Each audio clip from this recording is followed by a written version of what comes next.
Students, आज हम करेंगे अध्याय 10 वृत्त से ही एक और बहुत इंपॉर्टेंट क्वेश्चन जो 2024 की बोर्ड परीक्षा के लिए काफी महत्वपूर्ण है। और ये वाला प्रश्न आपको हर प्रश्न बैंक में मिलेगा।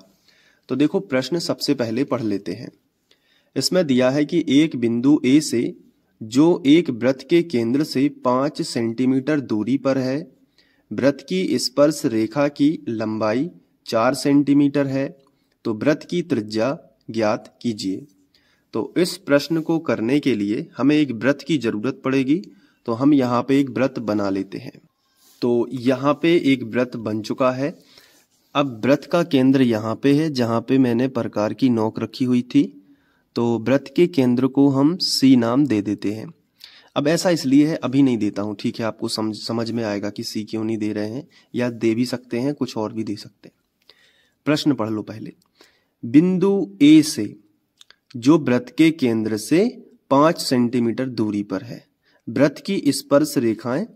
देखो, बिंदु ए से ही वृत्त की स्पर्श रेखा खींची जा रही है, क्योंकि यहाँ पे लिखा है ना कि एक बिंदु ए से जो वृत्त के केंद्र से 5 सेंटीमीटर दूरी पर है। इसका मतलब ये है कि वृत्त के केंद्र से 5 सेंटीमीटर दूरी पर एक बिंदु ए होगा, तो ये वृत्त के बाहर होगा कि, और वहां पे लिखा है कि वृत्त की स्पर्श रेखा की लंबाई 4 सेंटीमीटर है। तो कहां से है? बिंदु ए से, यानी बिंदु ए बाहरी बिंदु होगा, तभी तो बिंदु ए से वृत्त की स्पर्श रेखा की लंबाई 4 सेंटीमीटर होगी। तो प्रश्न में यही समझना होता है। तो सबसे पहले हम क्या लिखेंगे? बिंदु ए से वृत्त के केंद्र, बिंदु ए जो वृत्त के केंद्र से 5 सेंटीमीटर दूरी पर है। तो हम यहाँ पे वृत्त के केंद्र से क्या करते हैं? 5 सेंटीमीटर दूर मान लेते हैं कि 5 सेंटीमीटर दूर। अब ये चूंकि नमूना आकृति है तो नापने की जरूरत नहीं है, आप अपने अंदाज से यहाँ पे 5 सेंटीमीटर दूर मान लीजिए कि यही है 5 सेंटीमीटर। और यहाँ पे एक बिंदु ए ले लेते हैं जो कि प्रश्न में बताया गया है कि बिंदु ए से वृत्त के केंद्र से 5 सेंटीमीटर दूर। तो ये देखो, ये है वृत्त का केंद्र और वृत्त के केंद्र से 5 सेंटीमीटर दूर है। हम यहाँ पे लिख भी सकते हैं कि ये जो दूरी है ये 5 सेंटीमीटर है। वृत्त की स्पर्श रेखा खींची गई है। तो बिंदु ए से हम स्पर्श रेखा नीचे भी खींच सकते हैं और ऊपर भी खींच सकते हैं, कहीं पे भी खींच सकते हैं। तो हम एक ही खींचनी है चूंकि स्पर्श रेखा, तो हम ऊपर खींच लेते हैं। तो हम यहाँ पे वृत्त पर एक स्पर्श रेखा इस तरीके से खींच देते हैं और ये वृत्त को मान लेते हैं कि इस पॉइंट पे टच कर रहा है। तो ये जो पॉइंट है यहां तक की दूरी, तो इसे हम बी मान लेते हैं ताकि ए बी बन जाए, ठीक है। तो वृत्त की स्पर्श रेखा की जो लंबाई है वो कितनी दी गई है? 4 सेंटीमीटर। तो यहां पे आपको लिख लेना है 4 सेंटीमीटर। तो वृत्त की स्पर्श रेखा की लंबाई है। तो वृत्त की त्रिज्या हमें ज्ञात करनी है। तो वृत्त की त्रिज्या क्या कहलाती है? वृत्त के केंद्र से परिधि तक की दूरी, जो कि यहाँ पे हम पता कर सकते हैं। ये देखिए, ये त्रिज्या होगी। यहाँ पे हम सी नाम दे सकते हैं, ओ नाम दे सकते हैं, कुछ भी दे सकते हैं। तो हमने ए बी और यहाँ पे दे दिया सी नाम, ठीक है, ताकि ए बी सी का एक त्रिभुज बन जाए। और एक बात और याद रखना कि जो ये स्पर्श रेखा होती है वो त्रिज्या पर लंब होती है।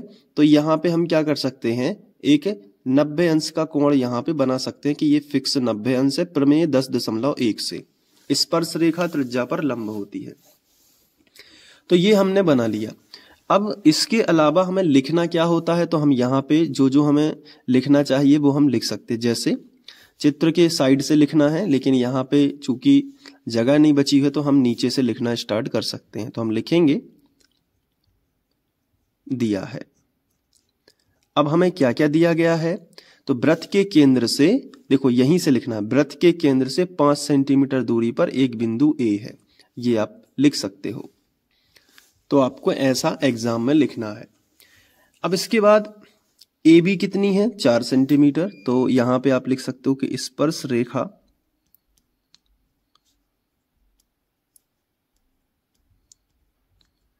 जो ए बी है वो अपन को यहां पे दी गई है 4 सेंटीमीटर। इसके अलावा जो AC है उसके बारे में भी हम यहां पे लिख सकते हैं कि जो AC है वो हमें दी गई है 5 सेंटीमीटर। और हमें जो BC है वो ज्ञात करना है। जो BC है वो हम क्वेश्चन मार्क लगा देते हैं। और यही क्या है? वृत्त की त्रिज्या है। तो हम यहाँ पे कोष्टक में लिख सकते हैं कि जो वृत्त की त्रिज्या है वो हमें ज्ञात करनी है। लेकिन यहाँ पे हमें जो कोण है ये 90 अंश बताना है। कोण ABC, मतलब जहां पे कोण बना है वो वाला बिंदु बीच में हम बताते हैं। तो हम लिखेंगे कि कोण ABC बराबर होगा 90 अंश। क्यों होगा? क्योंकि आप या तो लिख सकते हो प्रमेय 10.1 से, या सीधा रीजन लिख सकते हो कि स्पर्श रेखा त्रिज्या पर लंब होती है। तो ये वाली लाइन आप लिखना, स्पर्श रेखा त्रिज्या पर लंब होती है। जब लंब होगी तो हम समकोण त्रिभुज ले सकते हैं, क्योंकि 90 डिग्री समकोण त्रिभुज बनेगा। ऐसा त्रिभुज जिसमें एक कोण 90 अंश का होता है वो समकोण त्रिभुज होता है। तो हम लिखेंगे समकोण त्रिभुज ABC में, नीचे लिखेंगे समकोण त्रिभुज ABC में। अब इसमें हम पाइथागोरस प्रमेय लगाएंगे। तो पाइथागोरस प्रमेय कहता है कि कर्ण का वर्ग अन्य दो भुजाओं के वर्गों के योग के बराबर होता है। तो कर्ण कैसे पता चलेगा? इसमें समकोण के सामने की भुजा कर्ण कहलाती है। तो यहां पे कर्ण क्या है? AC। तो हम लिखेंगे AC का वर्ग बराबर अन्य दो भुजाएं कौन कौन सी बचेंगी? ये तो कर्ण हो गई, तो बाकी एक भुजा AB और दूसरी भुजा BC। तो AB वर्ग प्लस BC वर्ग हम लिख सकते हैं। AB वर्ग प्लस BC वर्ग। AC का मान देखिए चित्र में कितना है, तो AC का मान 5 है। तो हम यहां पे सिंपली AC का मान कितना रख देंगे? 5। तो हो जाएगा 5 का वर्ग।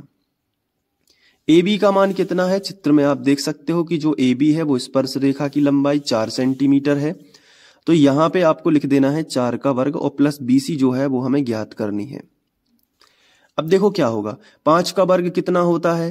तो आप कहोगे सर 5 का वर्ग 25 होता है। फिर यहाँ पे देखो 4 का वर्ग कितना होता है? 16 होता है, और प्लस क्या हो जाएगा? BC का वर्ग। 16 का इस तरफ पक्षांतर कर दो, तो 25 माइनस 16 बराबर क्या हो जाएगा? BC वर्ग। 25 में से 16 जाएंगे तो कितने बचेंगे? 9 बचेंगे, क्योंकि 25 में से 16 घटाने से 9 बचता है। और बराबर कितना आ जाएगा? तो बराबर आ जाएगा BC वर्ग। अब वर्ग हटेगा तो यहाँ पे वर्गमूल देखने को मिलेगा, और बराबर कितना आएगा? BC। वर्ग हटेगा तो वर्गमूल आता है। अब 9 का वर्गमूल कितना होता है? 3, आप सभी को पता है। तो यहाँ पे BC का मान कितना आ जाएगा? 3। यानी कि 3 सेंटीमीटर वृत्त की त्रिज्या होगी। तो हम लिखेंगे अतः वृत्त की त्रिज्या 3 सेंटीमीटर होगी। तो ऐसे आपको ये सवाल अच्छे से कर लेना है। अब आप इसको एक बार नोट कर लीजिएगा और खुद से प्रैक्टिस जरूर किया करो, ताकि खुद पे भी सवाल अच्छे से बने।